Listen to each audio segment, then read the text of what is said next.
Sir, நான் உங்ககிட்ட ஒன்னு சொல்லணும்.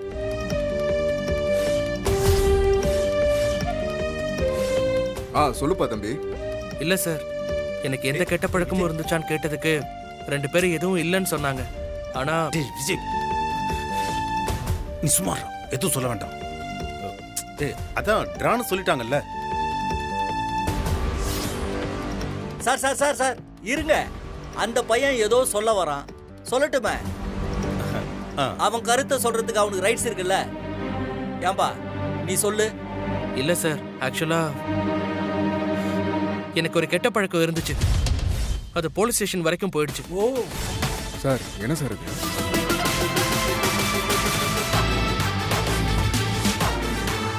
இல்ல அதெல்லாம் போலீஸ் ஸ்டேஷன். ஐயோ விஜய், ஏங்க என்னங்க சொல்றான் இவன்?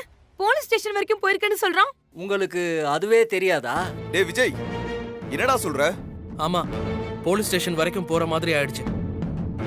அப்புறம் தாத்தா தான் என்னை கூட்டிட்டு போய் நான் செய்யறதோட தப்பு என்னங்கறத எனக்கு உணர வச்சு எனக்கு எல்லாமே புரிய வச்சாரு. அதுக்கப்புறம் நான் அதுல இருந்து கம்ப்ளீட்டா வெளியே வந்துட்டேன்.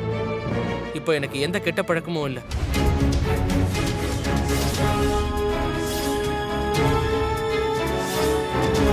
ஆனா அப்ப இருந்தப்போ அதை ஃபுல்லா சரி பண்ணது என் தாத்தா தான். அதுக்காக நான் என் தாத்தாக்கு தான் தேங்க்ஸ் சொல்லணும். ரொம்ப நன்றி தாத்தா.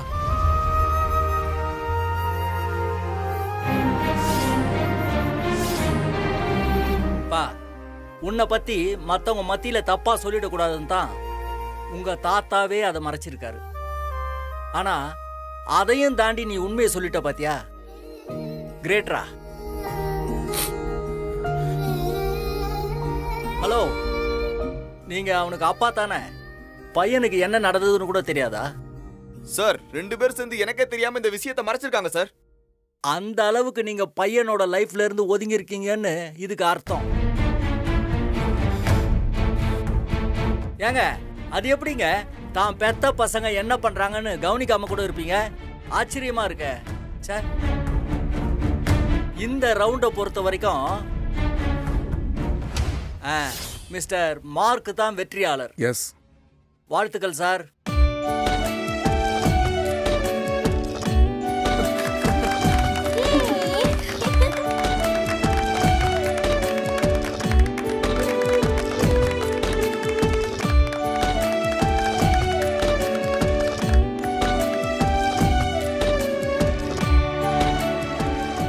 அப்படியே பொதுவா அவர் தான் ஜெயிச்சிட்டாருன்னு சொல்லிட்டு போக வேண்டியதானே? எதுக்கு சார் இந்த டெஸ்ட் அதுன்னு வச்சு எங்களை கடுப்பேத்திட்டு இருக்கீங்க? சார், நீங்க வேலையை பாருங்கப்பா.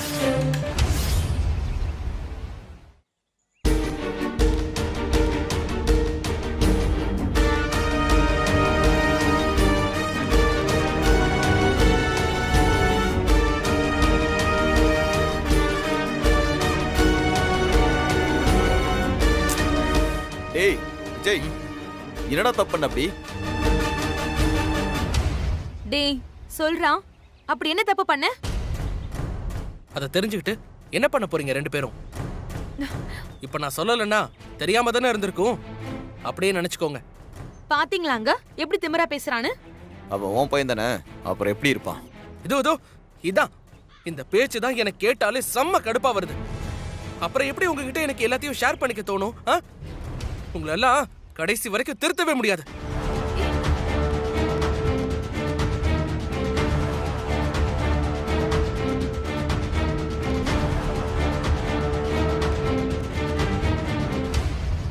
ஏங்க, இவன் ஆளு வர வர ரொம்ப அடாவடியா பேச ஆரம்பிச்சிட்டாங்க. உடனே உங்க அப்பாவை சொல்லி தப்பிச்சிடாதீங்க. இவனை எப்படியாச்சும் கொஞ்சம் தன்மையான ஆளா மாத்த பாருங்க. இல்லனா கடைசி காலத்துல சோறு தண்ணி போடாம வீட்டை விட்டு விரட்டி அனுப்பிடுவான். அதுக்கு கடைசி காலம் வரைக்கும் போற? கூடிய சீக்கிரமே பண்ணிடுவான் உன் புள்ள.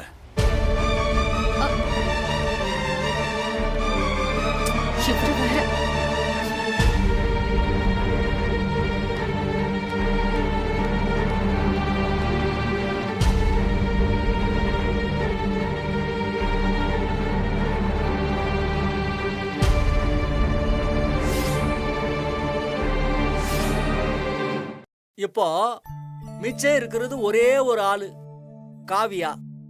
அவங்களையும் கேட்டுருவோம். காவியா சார். இங்க வாங்க. ஆ.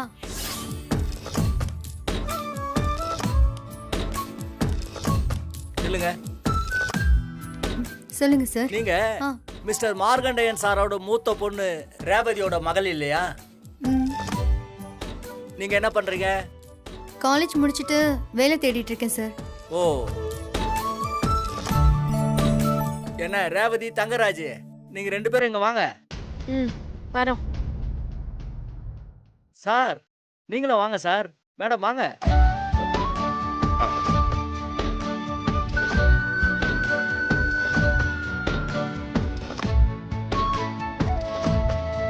மத்த எல்லாருக்கும் பரீட்சை வச்சாச்சு.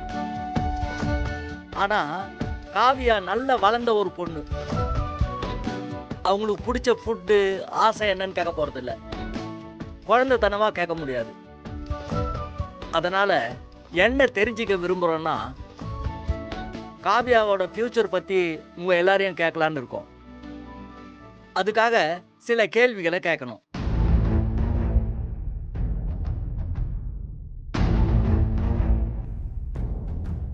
Yes sir.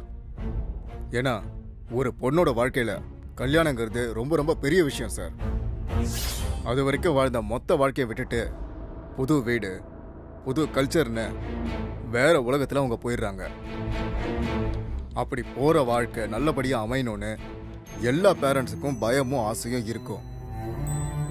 அந்த வகையில் காவியாவோட எதிர்கால வாழ்க்கையை பற்றி நீங்கள் என்ன யோசிச்சு வச்சுருக்கீங்க? சார், நாங்கள் ஒன்றும் யோசிக்கல சார். அவள் இப்போ தான் படித்து முடிச்சு வேலை தேடிட்டு இருக்கா. அவளுக்கு வேலைக்கு போகணுன்னு ரொம்ப ஆசை. ஆனால் அவளுக்கு பிடிச்ச மாதிரி வேலை இன்னும் அமையலை. அதனால அவள் கல்யாணத்தை பற்றி இன்னும் யோசிக்கல, அவ்வளோதான். பார்த்தீங்களா எப்படி பேசுகிறாருன்னு? ஆமா சார், நாங்களே இன்னும் எதுவும் யோசிக்கல. அந்த மாதிரி எதுவும் யோசிச்சுன்னு வச்சுக்கோங்க, நான் சொல்லி அனுப்புறேன். நீங்க வந்து நல்லா சாப்பிட்டுட்டு போங்க. ஏங்க, நாங்க வர்றது இருக்கட்டும், உங்க மனசுல என்ன இருக்குதுன்றது தான் கேள்வி. காவியாவுக்கு அப்படி ஒரு ஐடியா இல்லைன்றது புரிஞ்சுக்க முடியாது. ஆனா பேரண்ட்ஸ், உங்களுக்கு அப்படி எந்த ஐடியாவும் இல்லையா? அததான் திரும்ப திரும்ப சொல்லிட்டே இருக்கேன், கேட்டுட்டே இருக்கீங்க. அந்த மாதிரி எந்த ஐடியாவும் கிடையாது. ஒருவேளை உங்க பொண்ணு யாரையாவது லவ் பண்றாங்களா? சார் என்ன சார், அதான் பண்ணா தங்கமா கல்யாணம் பண்ணி வச்சிருப்பேன். அவளுக்கு லவ்னாலே பிடிக்காது, பசங்கனாலும் பிடிக்காது. சார், காவியா யாரையும் லவ் பண்ணல. நீங்களே ஏன் இந்த மாதிரி தேவையில்லாம பர்சனல் கொஸ்டின்லாம் கேட்டு தொந்தரவு பண்றீங்க? சார், நாங்க என்ன சம்பந்தம் பேச வந்திருக்கோம்? ஒரு டெஸ்ட்னு வந்தாச்சு.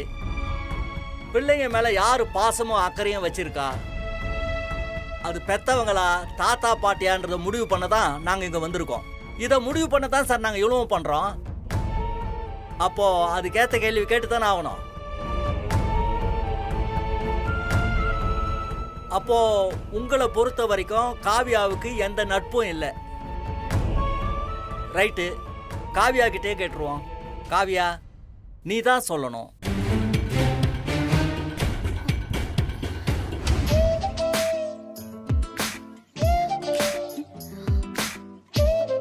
லூசாடா நீ, எவ்வளவு நேரம்?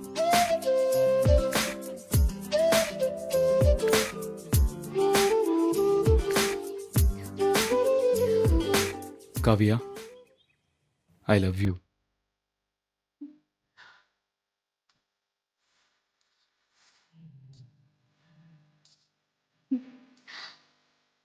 ஒரு நாள்ல எத்தனை வாட்டி தான் ஐ லவ் யூ சொல்லுவேன்? என் வாழ்க்கை முழுக்க எத்தனை வாட்டி வேணாலும் ஐ லவ் யூ சொல்லுவேன். நீ தான் எனக்கு உலகமே காவியா.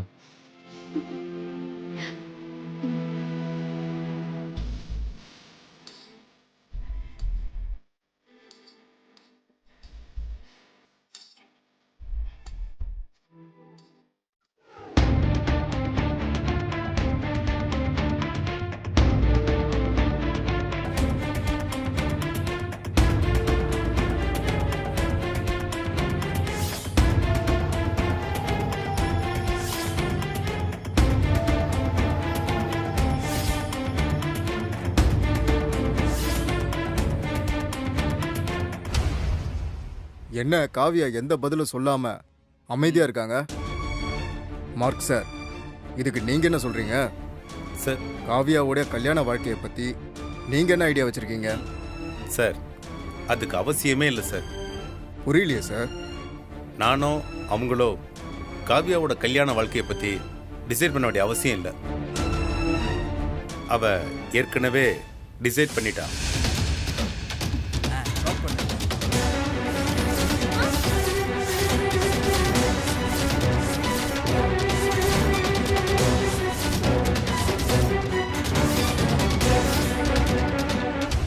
சார் என்ன சார் சொல்றீங்க? ஆமாம் சார், காவியா ஒரு பையனை லவ் பண்ணுறா.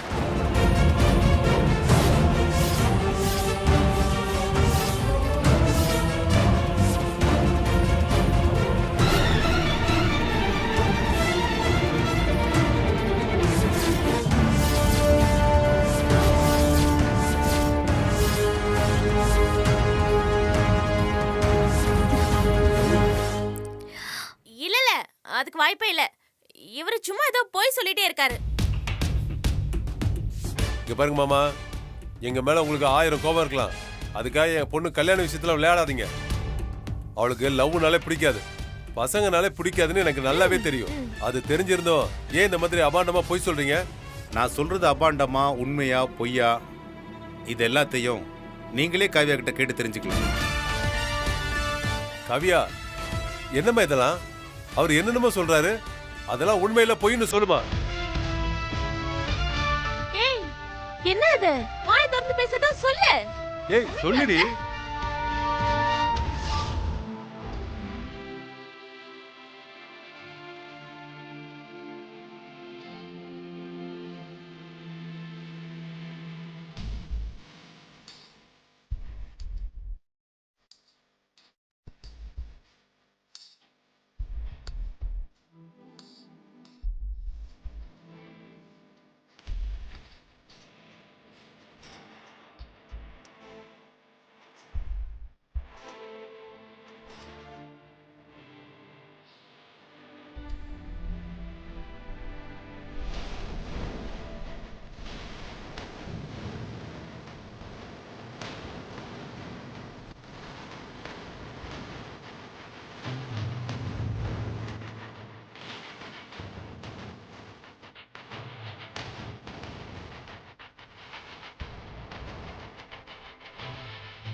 என்ன இதெல்லாம்?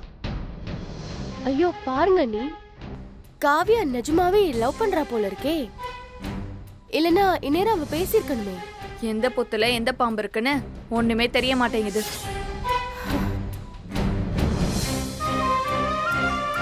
காவியா இங்க பாருமா, இதுக்கு மேல நீ ஒளிச்சு வச்சு எதுவும் ஆக போறது இல்லை. உன் மனசுல இருக்கிறத எல்லாருக்கும் தெளிவா சொல்லிடு. தாத்தா எப்பவும் உன் கூட தான் இருப்பேன். ஆமா ஆமா, நான் ஒரு பையனை லவ் பண்றேன்.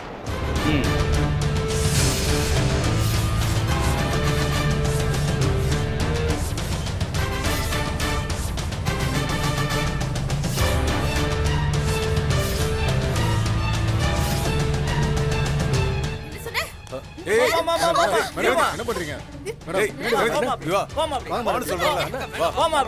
கோர்ட்ல இருந்து நாங்கலாம் எதுக்கு வந்திருக்கோம்? இவனுக்கு கொஞ்சம் கூட மரியாதை கொடுக்க மாட்டீங்களா? என்ன பேசிட்டு இருக்கா? இத பாருங்க, உங்க குடும்ப சண்டையெல்லாம் வீட்டுக்குள்ள வச்சுக்கங்க. மொத்தத்துல இங்க என்ன பேசணுமோ அதை பேசிடுவோம். காவியா, நீங்க லவ் பண்றேன்னு சொல்றீங்கல்ல, அதை யாருன்னு சொல்லிட்டீங்கன்னா ஒரு வழியா எங்க வேலை முடிஞ்சிடும். சொல்றது என்ன சார், அந்த பையனையே இப்ப இங்க வர சொல்லவா?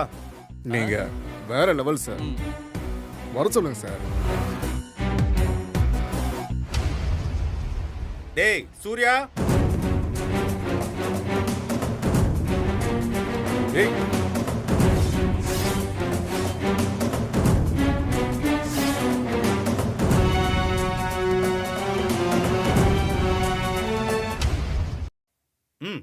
இங்க வா.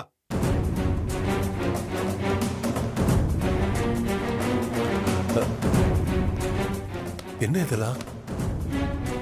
இவன் தான் சூர்யா. இந்த பையனை தான் காவியா லவ் பண்றான். இந்த தம்பி ஒரு வக்கீல், என்கிட்ட ஜூனியரா ஒர்க் பண்றான். அவன் நோட் பண்ண. இதுக்கு மேற்கொண்டு விவரங்கள் ஏதாவது வேணும்னா நீங்க காவியா கிட்ட கேட்டு தெரிஞ்சுக்கலாம். என்ன விளையாடுறீங்களான்னு கேட்டேன்.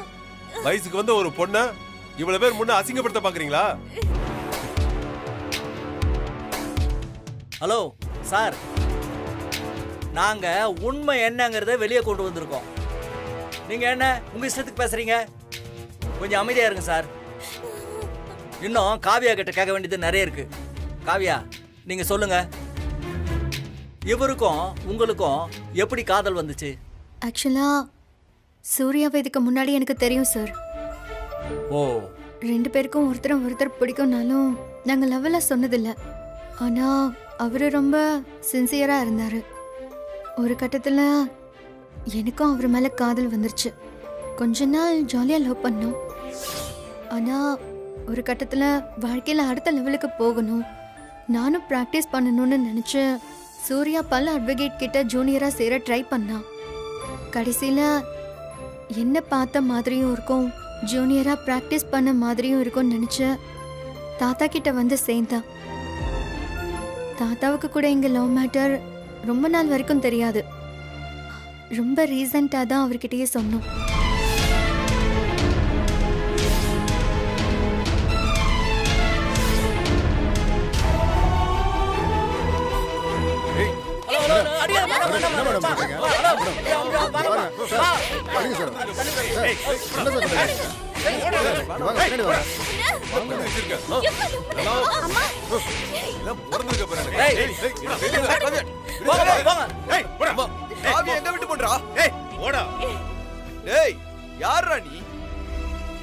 நீ லவ் பண்றதுக்கு எங்க வீட்டு பொண்ணு தான் கிடைச்சதா உனக்கு? அதுவும் எங்க வீட்டுக்குள்ளே வந்து இருந்துட்டு எங்க வீட்டு பொண்ணே லவ் பண்ணிருக்கனா எங்களெல்லாம் பார்த்தா உனக்கு எப்படா தெரியுது? இங்க பாருங்க, இவனெல்லாம் அடிச்சு மூஞ்ச உடைக்கணும். இவனால விடக்கூடாது. கை வச்சிருக்கீங்களா? வச்சு பாருங்கடா, தொலைச்சு. அதுக்காக என் பொண்ணு ஒருத்தரை லவ் பண்ணுவா, நான் அதை பார்த்துட்டு அமைதியா இருக்கணுமா? இவனெல்லாம் அடிச்சு மூஞ்ச உடைக்கணும். இவனால விடக்கூடாது.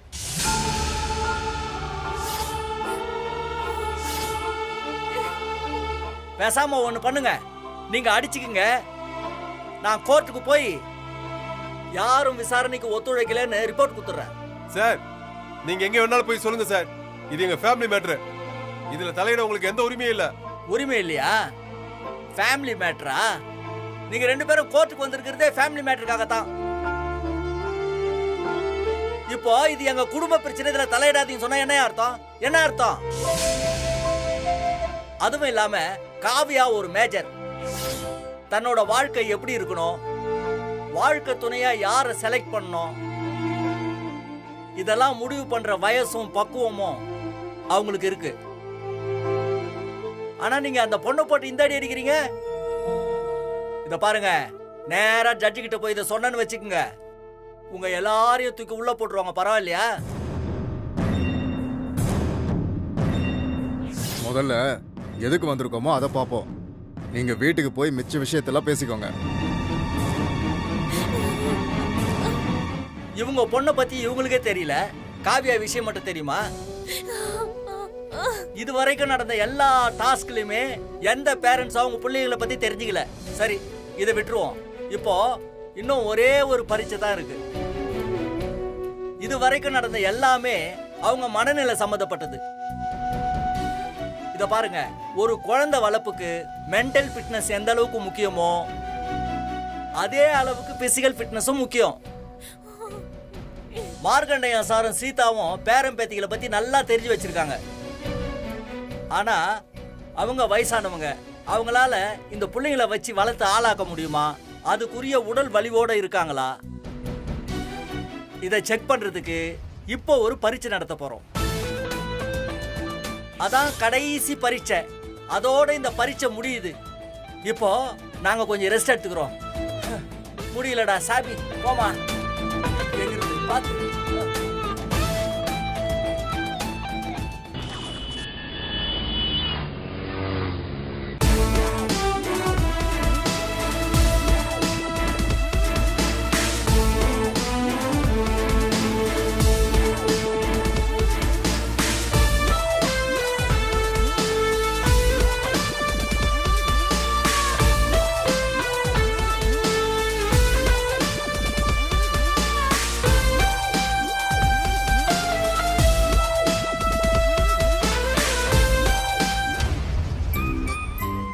என்னங்க மிலிட்டரிக்கு ஆள் எடுக்கிற மாதிரி ஏதோ பண்ணிருக்காங்க? ஆமா, மிலிட்டரிக்கு தான் ஆள் எடுக்கிறாங்களா? போறியா?